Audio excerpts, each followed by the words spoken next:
আসার সময়টা বুঝছেন একটু বেতাল হয়ে গেছে, রৌদ্রটা একবারে খাড়া লাগে। পরিবার চলে। যদি কোনো কৃষক মন থেকে কাজ করে 1 বিঘাতে একটা পরিবার চলার কথা, ভালোভাবে চলার কথা। আর এখানে আমার সবচেয়ে বড় কথা হলো যে এই বাংলাদেশে যেখানে ষড় ঋতুর দেশ, এখানে কোনো মানুষ বেকার থাকবে কেন? তো একটা একটা বিচি রইলে যেখানে গাছ হয়ে ফল হয়ে যা, এটা বিক্রি করার উপযোগী হয়ে যা, নিজে খাওয়া যা, এখানে বেকার কিসের বেকারত্ব? আমি মনে করি যে বেকারত্ব মানে এটা ইচ্ছা করে কেউ বেকার থাকে। কারণ শিক্ষিত অশিক্ষিত নাই, কৃষিকাজে তো আমার লজ্জা নাই, যে তোমাদের পারিবারিক পেশা, পৈতৃক সূত্রে পেশা। তো আমি এই একটা গাছ রয়েছি, একটা বিচি রয়েছি জাস্ট, এই বিচিতে গাছ হয়ে ফল হয়ে যাবে। তো আর কিছু আমার করতে হবে না। তো এখানে আমার বেকারত্ব কিসের?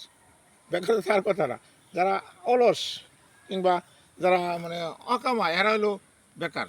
মানে সবারই টুকটাক জমি আছে, আমার এই যে পুষ্টি বাগানে আমার পারিবারিক চাহিদা মিট হয়ে যায়, আমার যে ছোট 1.5 শতাংশ পারিবারিক চাহিদা মিট হয়ে যায়।